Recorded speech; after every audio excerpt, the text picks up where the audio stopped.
안녕하세요. 미국 주식으로 온 대학이 미준입니다. 3월 1일 화요일에 오늘의 미국 주식 뉴스를 시작합니다. 해마다 3월 1일 3.1절이 되면요, 영원한 국민 눈화죠. 유관순 눈화를 비롯해서 조국이라든지 자유라든지 평화 이런 단어들이 계속해서 우리의 뇌리를 좀 맴돌게 되는데요. 올해 같은 경우는 좀 더 그 의미가 강하게 다가오는 것 같습니다. 아무래도 러시아, 우크라이나 사태를 보면서 3.1절에 좀 의미가 배가 되는 그런 느낌이 든다고 생각이 되는데요. 그리고 또 3월달 하면 새롭게 이제 새로운 계절이 찾아오리라는 희망을 갖게 되잖아요. 저 같은 경우는 겨울을 너무 싫어해서 3월달을 맞이한 기분이 남들과 좀 색다른 것 같습니다. 하루빨리 춥고 꽁꽁 얼어붙은 이 겨울이 가버리고요. 따뜻한 봄날이 찾아와서 세상에는 평화가 깃들고 전쟁은 다 사라지고요. 사람들의 마음에 평화가 가득했으면 하는 마음을 가지고 있습니다. 자, 3월 1일 맞이해서 희망찬 메시지로 시작하는 오늘의 미국 주식 뉴스 바로 시작합니다. 희망찬 마음으로 새로운 달을 시작하는 투자자의 마음들을 다 읽은 것인지 주식시장도요, 마지막에 많은 힘을 내면서 긍정적인 방향으로 마무리가 됐습니다. S&P 500 같은 경우는 마이너스 1.5% 이상 떨어졌었는데요. 결국 마지막에 힘을 내면서 0.24% 정도 떨어진 수치로 마감을 했고요. 다우존스가 가장 좋지 않았는데 그래도 낙차를 많이 줄이면서 결국 마이너스 0.49%를 보였습니다. 나스닥은요, 막판 역전극을 펼쳤습니다. 마지막까지도 한 마이너스 1%까지 떨어진 경향이 있었는데 마지막 30분 정도를 남기고 쭉쭉 상승해서요, 결국 0.41% 올라가면서 플러스로 기분 좋게 우리 투자자들의 3월 1일을 장식해줬고요. 러셀 2000 0.35% 올라가면서 성장주들도 괜찮은 추세를 보여줬습니다. 자, 이번에는 개별 종목의 성적표를 볼 텐데요. 미존 4차 산업혁명 포트폴리오에 들어가 있는 종목들이 대체로 많은 힘을 내주었습니다. 가장 좋은 주가의 흐름을 보인 종목은 업스타트입니다. 업스타트가 무려 16.27% 정도 급상승을 하면서 어제 장을 마감했고요. 그 뒤를 이어서 루시드가 9.98%, 니오가 9.22% 올라갔습니다. 리오토가 9.18%, 레모네이드가 8.39%, 코인베이스 7.88%, G스케일러 7.80%, EV고가 7.80% 올라갔고요. 테슬라 7.48%나 급등했습니다. 크라우드 스트라이크 7.41%, 소파이 7.31%, 그리고 텔라닥 역시 아주 간만에 7.31% 올라갔는데요. 텔라닥 관련해서는 기사 하나가 준비되어 있습니다. 텔라닥이 간만에 이렇게 7% 이상 급등한 이유를 함께 살펴보기로 하고요. 클라우드 플레어가 6.54%, 스퀘어가 이틀 연속 엄청나게 올라가고 있습니다. 금요일날 25% 정도 폭등을 했었는데 추가적으로 6.34%가 올라가면서 단 2일 만에 30% 이상 폭등하는 모습을 보여주는 주식이 지금 스퀘어, 즉 블록이고요. UiPath가 5.86, 차지포인트가 5.91, 이 정도로 마무리하겠습니다. 보시는 것처럼 그 밖에 4%, 5% 정도 오른 주식은 굉장히 좀 많이 있는 상황이거든요.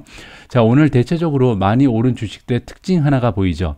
루시드, 니오, 리오토, 여기 보시는 것처럼 EV고, 테슬라, 이런 주식들이 모두 전기차라든지 충전 기업에 관련이 있잖아요. 따라서 대체적으로 전기차 기업 그리고 전기차 충전 기업들이 힘을 많이 냈구나라는 것을 우리가 눈치를 챌 수가 있습니다. 이 부분에 관해서도 기사 하나가 준비되어 있으니까요. 여러분들과 함께 읽어보면서 시장의 상황을 진단해 보도록 하겠습니다. 오늘 첫 번째로 준비된 기사에서는요, 우크라이나 사태에 관련된 기사를 잠깐 읽고 넘어갈까 합니다. 물론 많은 분들께서 주말 동안 뉴스 매체를 통해서 우크라이나 쪽의 소식은 많이 듣고 접하셨으리라고 생각이 되는데요. 오늘 미주은에서는 잠깐 그 미국 기업들이 어떠한 움직임을 이번 상황에 대처하기 위해서 보여주고 있는지 이 부분에 대한 스토리를 잠깐 리뷰해 볼까 합니다. 자, 이번 기사를 보시면요, 정부만 지금 러시아의 경제를 파괴하기 위해서 상처를 입히기 위해서 노력하는 것은 아니다라고 나와 있습니다. 그 얘기는 이제 민간 기업들도 러시아를 괴롭히기 위해서 최선을 다해서 돕고 있다, 이렇게 우리가 짐작을 해볼 수가 있잖아요. 가장 먼저 나온 기업은요, 영국 쪽의 최대 오일 기업인 BP입니다.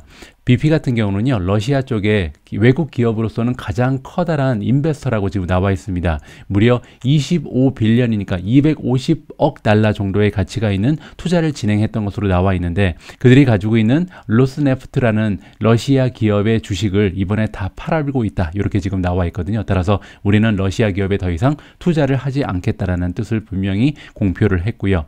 자, 다음은 노르웨이 기업입니다. 에키노라는 기업인데, 이 기업은 러시아 쪽에 지금 조인트 벤처가 들어가 있는 것 같은데, 이거를 다 버리고 나온다라고 지금 발표를 했습니다. 그리고 지금부터는 러시아 쪽에 어떠한 새로운 투자도 진행하지 않겠다라고 발표를 한 상황이고요. 그뿐만이 아닙니다.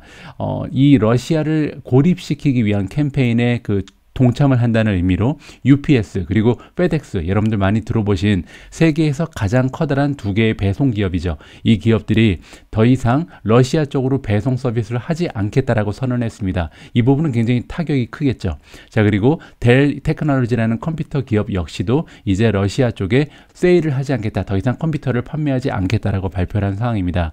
그 와중에 메타 플랫폼 그리고 트위터 같은 경우는 페이크 어카운트를 다 지금 걷어내느라고 열심히 일을 하고 있고요.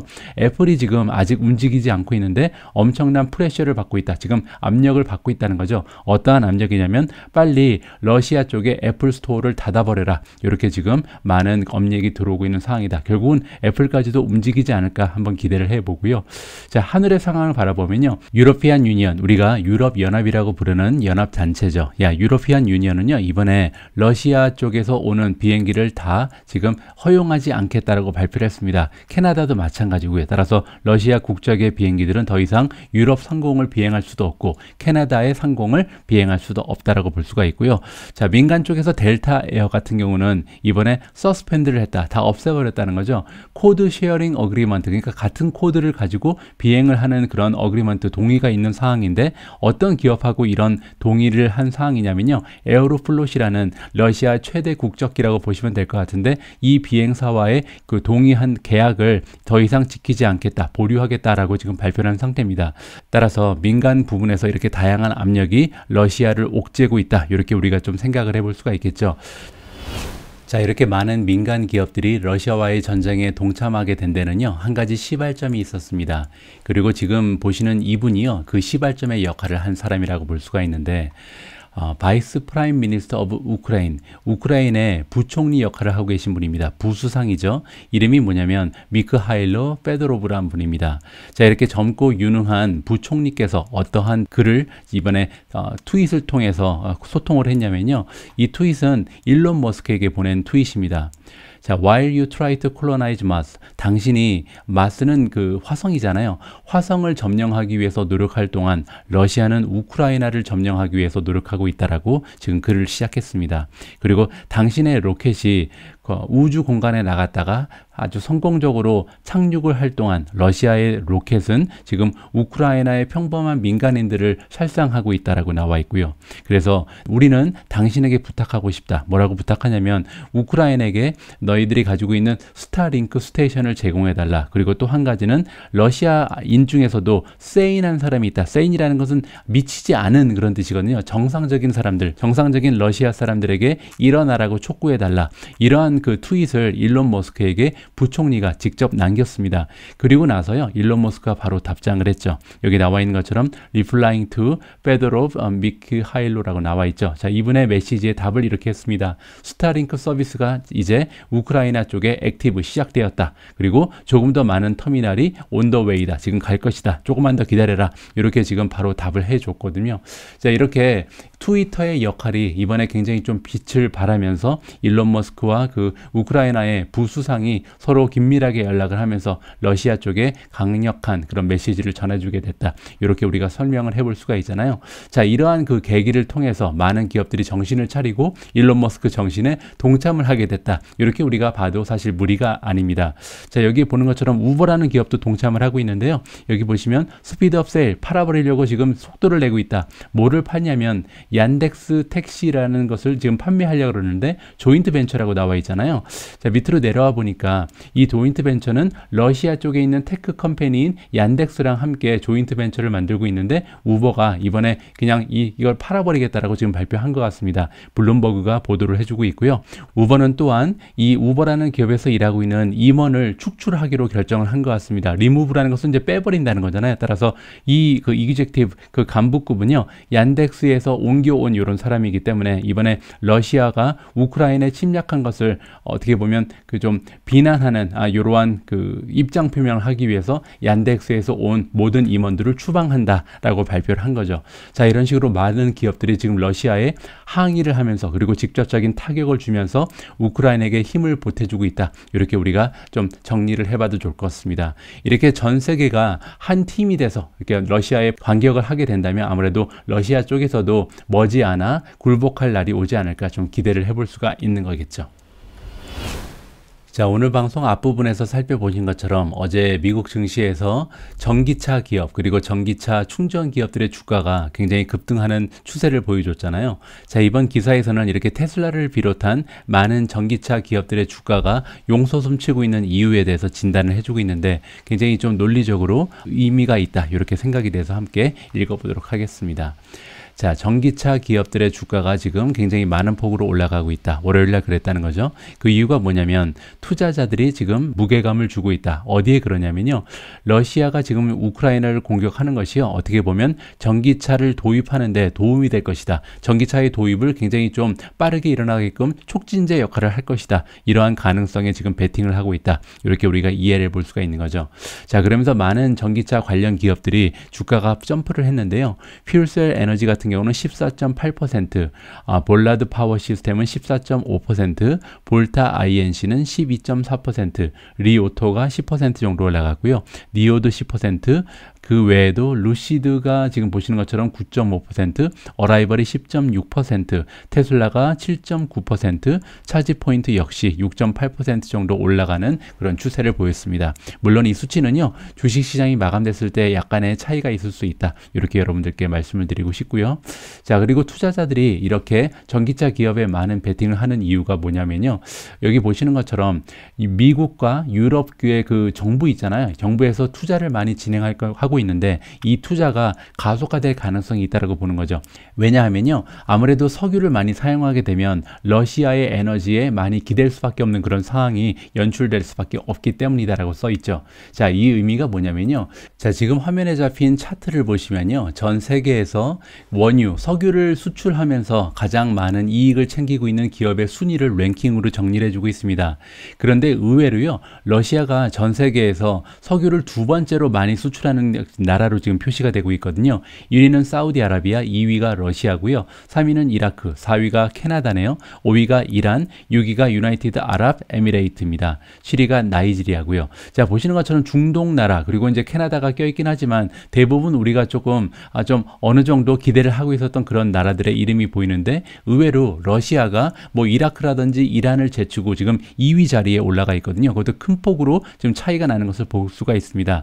자, 그만큼 우리가 석유를 많이 사용한다면 러시아 쪽에는 부가 계속해서 축적될 수 있다는 것을 우리가 여기서 살펴볼 수가 있는 거겠죠.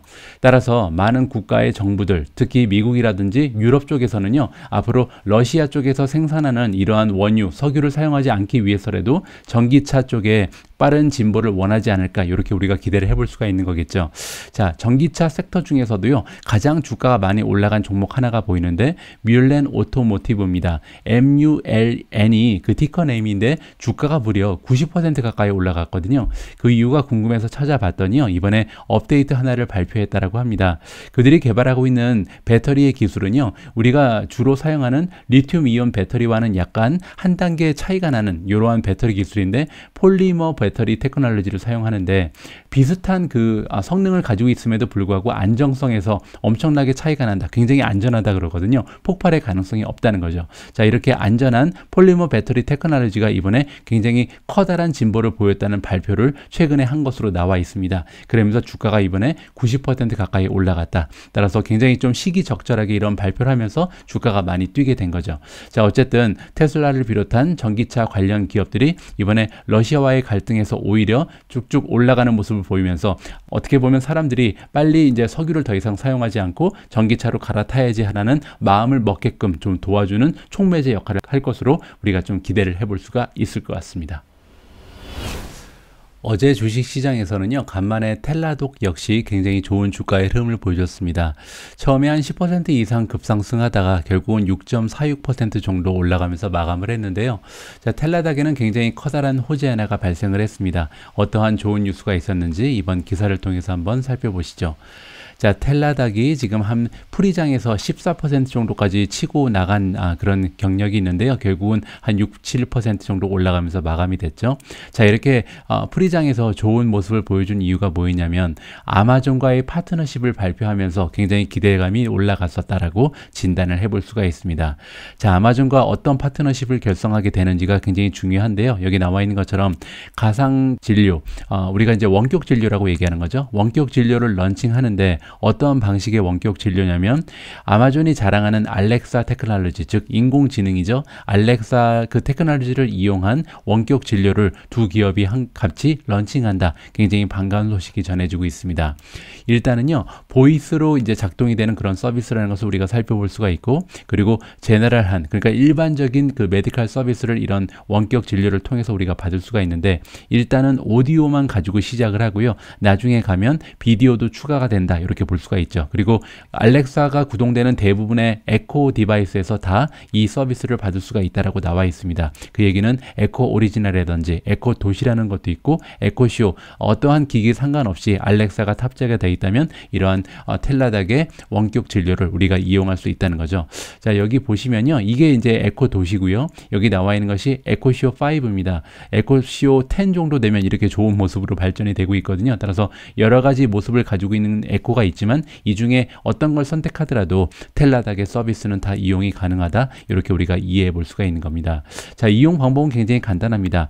알렉사, I want to talk to a doctor. 그러니까 의사 선생님하고 연결해줘 라고 알렉사한테 명령을 하면요, 바로 이 에코 디바이스가 이 커스터머를, 우리 같은 이제 소비자를 텔라닥 콜센터랑 바로 연결을 시켜준다 그럽니다. 그리고 이제 만약에 우리가 인슈어런스, 보험을 가입한 그런 고객 같은 경우는 코스트가 없다는 거죠. 그냥 원격 진료를 받으면 되고요. 만약에 보험에 가입되지 않은 환자 같은 경우는 한 번 이렇게 그 원격 진료를 받는데 $75 정도를 지불해야 되는 것으로 나와 있습니다. 자, 우리는 텔라닥 헬스와 협업을 할 수 있어서 굉장히 좀 기쁜 마음이다라고 얘기하고 있고요. 둘이 협업을 해서 우리 고객들에게 굉장히 좀 쉽고, 그리고 핸즈 프리, 우리가 이제 손을 쓸 필요도 없는 이러한 서비스를 가지고 닥터, 그 의사와 연결해주는 서비스를 제공하게 돼서 우리는 굉장히 기쁜 마음이다라고 데브라 크라파티라는 칩 오퍼레이팅 오피서, 우리가 COO라고 부르죠. 아마존의 그 알렉사 부분의 COO가 인터뷰를 해주고 있다. 이렇게 정리가 가능합니다.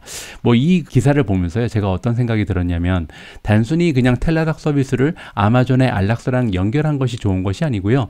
알렉사의 그 파급력 역시도 굉장히 우리가 무시할 수 없을 만큼 좋겠지만 중요한 점은 우리가 텔라닥에 그 투자를 하면서 가장 좀 두려웠던 부분이 아마존의 그 원격 진료 서비스가 발전을 하게 되면 텔라닥을 넘어서고 텔라닥을 잡아먹을 정도로 커지지 않을까라고 좀 우리가 걱정을 하는 부분이 있었잖아요. 그런데 이 기사를 보게 되면 텔라닥의 미래가 만약에 그렇게 어두웠다면 아마존이 과연 알렉사와 텔라닥을 연결시켜 줬을까, 이러한 의구심이 들게 되죠. 그 얘기는 아마도 아마존이 텔라닥의 미래를 좋게 봤기 때문에 이 텔라닥과 알렉사를 연결하는 이번에 파트너십을 결성하게 된 것이 아닌가라고 저는 개인적으로 추측을 하고 있습니다. 따라서 이 기사는요, 생각보다 훨씬 더 커다란 호재다라고 저는 평가를 하고 싶고요. 왜냐하면 텔라닥의 미래에 대해서 아마존이 어느 정도 인정을 해준다라고 우리가 돌려서 생각을 해볼 수도 있기 때문이죠. 여러분들 나름대로요, 이 기사를 보시면서 판단을 해보시면 좋을 것 같습니다. 어제 미국 시장에서는요, 제가 개인적으로 굉장히 궁금하고 기다려왔던 어닝 결과 발표 하나가 있었습니다. 바로 줌의 어닝 발표가 있는 날이었거든요. 자, 일단 결론부터 말씀드리면 줌의 주가가 어제 장중에 5.8%나 급등을 했다가 지금 어닝 결과 발표된 이후에 3.45% 떨어지고 있거든요. 그만큼 어떻게 보면 어닝 결과가 생각보다는 좋지 않았겠구나라고 우리가 좀 가정을 해볼 수가 있는 겁니다. 직접 여러분들께서 한번 어닝 결과를 살펴보시고 판단을 해보시죠. 자, 줌 비디오가 이번에 프레스 릴리즈를 했다. Q4 4분기에 논갭 EPS가 수치가 1달러 29센트가 나왔는데요. 이 수치는 시장의 전망치를 22센트 정도 초과 달성을 했습니다. 따라서 어닝은 굉장히 좋았죠. 자, 매출을 보시면 1.08 빌리언이 나와서 지난해에 비해서 25.4%라는 그냥 그런 수치가 나왔습니다. 다행히 이 수치는 시장의 전망치를 30밀리언 정도 초과 달성했다.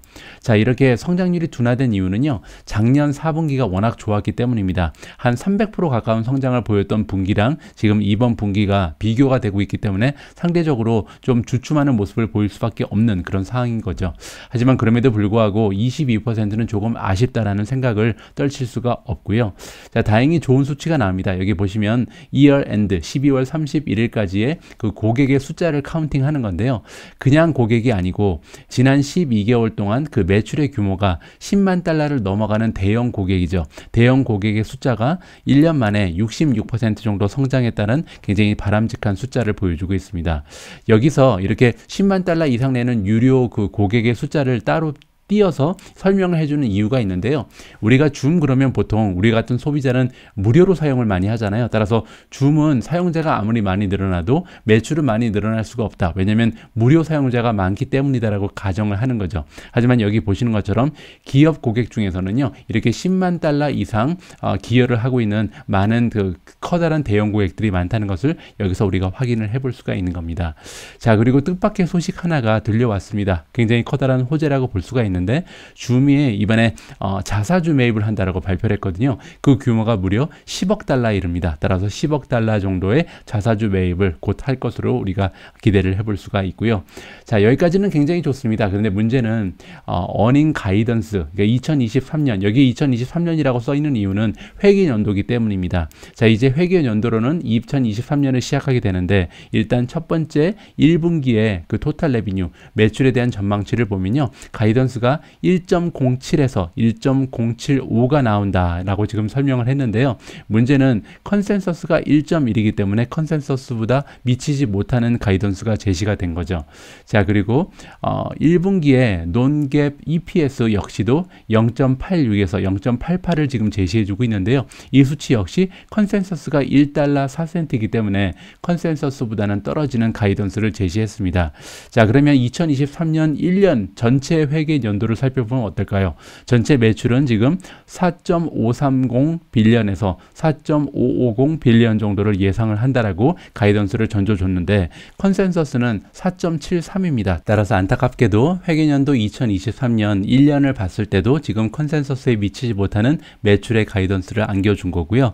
자, 그리고 마지막으로요, 논갭 EPS를 살펴봐도 마찬가지입니다. 1년 동안 3달러 45센트에서 3달러 51센트 정도의 EPS를 만들어낼 수 있다고 가이던스를 던져줬는데요. 컨센서스는 이보다 훨씬 더 높은 4.40이 지금 나왔습니다.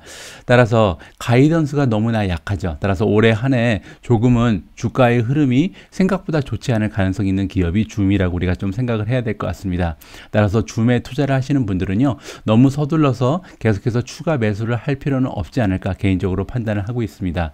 나중에 줌의 성장이 조금 더 가속화되는 모습을 보일 때 그때 매수를 해도 늦지 않지 않나, 이렇게 생각을 하고 있고요.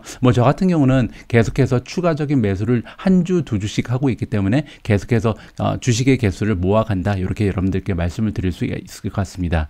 자, 그 와중에 지금 마이너스 3%에서 마이너스 2% 정도로 조금 회복을 하긴 했지만, 그래도 가이던스가 굉장히 좋지가 않기 때문에 주가가 급상승하는 모습은 조금 기대하지 어렵지 않을까 개인적으로 판단을 하고 있습니다. 자, 어제 미국 증시가 마감된 이후에 어닝 결과를 발표한 기업 하나가 더 있었는데요. 바로 루시드입니다. 그런데 루시드의 주가는요, 어제 장중에 10% 폭등을 했었거든요. 그런데 그것을 모두 반납하고도 남음이 있는 많은 주가의 하락을 지금 보여주고 있습니다. 과연 어닝 결과가 얼마나 나빴길래 지금 어닝 결과를 발표한 이후에 12.5%나 폭락을 하고 있는지 직접 수치를 통해서 확인을 하도록 하겠습니다. 자, 루시드의 4분기 갭 EPS가 마이너스 0.64다. 물론 이제 생산을 시작한 그런 기업이기 때문에 어닝이 마이너스인 건 당연하죠. 하지만 이 수치는요, 시장의 전망치보다 29센트가 모자른다. 이 부분이 문제가 되는 것 같고요. 자, 또 하나는 매출입니다. 매출이 26.39 밀리언이기 때문에 아직까지는 이제 매출의 규모가 굉장히 작죠. 이 수치는 작년과 비교하면 627% 성장한 수치긴 하고요. 하지만 역시 시장의 전망치보다는 33.48 밀리언이 모자라다. 따라서 시장의 전망치보다 반도 되지 않는 그런 매출을 이번에 발표를 한 셈이 됐습니다. 하지만 정말 중요한 수치는 이제부터 나옵니다. 왜냐하면 앞으로 이제 어떠한 가이던스를 제공하는가가 굉장히 중요하잖아요. 자, 여기 나와 있는 것처럼 프로덕션, 생산 대수를 먼저 보면요. 2022년 2월 28일까지 지금 400대가 넘는 자동차를 생산해낸 것으로 발표가 됐고요. 그리고 2021년 말까지 12월 31일까지 125대 정도를 판매한 것으로 나와 있습니다. 그리고 현재까지 판매된 대수는 300대 정도가 된다고 발표를 했고요. 그리고 이제 마지막에 나와 있는 수치가 굉장히 결정적인 주가 하락을 도모한 계기가 된 것 같은데, 여기 나와 있는 것처럼 2022년에 생산대에 대한 전망치를 이번에 다시 업데이트를 해줬다. 따라서 새롭게 수정을 했다는 거죠. 여기 나와 있는 것처럼 이번 2022년 한 해 동안 한 12,000대에서 14,000대 정도의 전기차를 생산할 것으로 지금 발표가 나왔습니다. 그런데 문제는 뭐냐면요. 불과 몇 달 전만 해도 루시드 같은 경우는 2만 대 정도를 생산할 것으로 우리가 기대를 하고 있었거든요. 그런데 이러한 생산 대수를 지켜내지 못하고 오히려 대폭으로 생산 대수를 하향 조정하면서 투자자들에게 많은 실망감을 안겨주게 됐다. 이렇게 우리가 마무리를 할 수가 있을 것 같습니다. 자, 이렇게 2022년 생산 대수를 2만 대에서 12,000대까지 굉장히 커다란 폭으로 하향 조정하면서 주가가 12% 넘게 폭락을 보이고 있다. 이렇게 정리를 하면 될 것 같습니다. 자, 오늘 오미즈린과 함께 준비한 자막 영상을 소개해 드리겠습니다. 오늘 비디오 클립에는요, 짐 레펜달이라는 분이 등장을 하는데 지금 화면에 잡혀 있는 바로 이분입니다. 이분이 굉장히 확신에 찬 목소리로 주장을 하는데요. 여기 나와 있습니다. 우리는 지금 시장의 바닥을 찍었다. 따라서 지금 여러분이 주식을 매수하지 않는다면 그것은 실수가 될 것이다 라고 굉장히 확신에 찬 주장을 하고 있거든요. 자, 이분의 의견이 발표된 다음에 다른 전문가가 또 등장을 하는데요. 그분의 뉘앙스는 다소 다릅니다. 그분은 시장이 한 번 더 하락할 가능성이 얼마든지 놓여 있기 때문에 그때 가서 줍줍을 해도 늦지 않는다라는 의견을 제시합니다. 과연 두 분의 의견 중에 어떠한 의견이 더 신빙성이 있는지 여러분들께서 직접 한번 들어보시고 평가를 하시고요. 또 앞으로 계속 시장의 움직임을 지켜보면서 어떤 사람의 말이 더 맞는지도 지켜보는 것도 재미가 있을 것 같습니다. 자, 오늘 제가 준비한 내용은 여기까지입니다. 오늘의 미국 주식 뉴스 끝까지 함께 해주신 모든 분들께 감사의 말씀을 드리고요. 오늘 역시도 낮 4시 그리고 오후 8시에요. 추가적인 방송이 준비가 되어 있습니다. 남아있는 미주은의 방송 역시도 많은 시청과 관심을 부탁드립니다. 우리 모두가 미국 주식 투자로 은퇴하는 그날까지 다 함께 화이팅입니다. 행복한 하루 되세요. 감사합니다.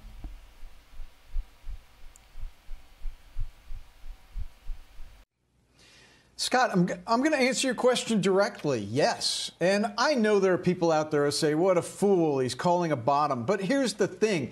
With all the factors that are facing the markets right now, they're known by the markets, okay? And so people who are tweeting at me, hey, you're a moron, you're an idiot, don't you see what's going on in Ukraine? Yeah, I see what's going on in Ukraine. So does everybody else in the markets. And over the next 2 to 3 weeks, you're likely to see resolution, not only on Russia versus Ukraine, but get a little resolution on what the Fed's path of interest rate hikes is. And the market likes certainty. You know, just going back to Ukraine, the market didn't like it when those tanks were on the border. They didn't know which way they were going to move. Now we know, and the market likes it. So you've got to be investing here. I'm sorry. And, you know, I said this while you were on break last week. Hope you're feeling better, Judge, by the way. I really do. But while you were on break, I said, you know, the market is going to look past Ukraine. And people said, no, he's an idiot. Hey, you know what? That's the way this works. You're supposed to be buying now. Last week was positive. And it's not just that the next week is going to be positive. It's likely the rest of this year is going to be positive. You're going to look back on this and say, this was a buying opportunity. So you can rattle around here for the next couple of weeks. But if you're not buying, I think that's a mistake. I don't think you agree with Farmer Jim. Joe? Do you? Because the note you gave to our producer today suggests that you think we're going to be in a malaise and the market's going to do next to nothing for the next few weeks. Do you want to take issue with his call that the bottom's in and we got to buy stocks? No, I love Jim's confidence. I think that's great. The only reason that I'm selling is from a risk management perspective in getting stopped out on the close on certain positions. I think Jimmy is suggesting that there's a bottom in the market. What I think is that when the market gets down to that 4,000, 4,100 level, that's where institutional buyers who are sitting on the sidelines right now, realizing not that we are going to have a malaise, that we are in a malaise right now for the market, that's where those institutional buyers seem to be returning once again. So I do think the market is going to kind of spin in a lot of different places and basically sit in the same place until we find some form of a catalyst, Scott. And the market is clearly missing a catalyst as it relates to the inflationary pressures, the conflict in Ukraine, and what monetary policy is going to be doing to respond to that. So what do you make, though, of the retest and the rebound? I'll ask you the question again, and I'll do it more directly this time, I suppose. I have to. Did we bottom or Sure. not? I don't know the answer to that. I think you could retest again if there is an intensification with, what appears to be a crazy man in Russia with this conflict. You could retest again. Would I be a buyer down there? Yes, I would.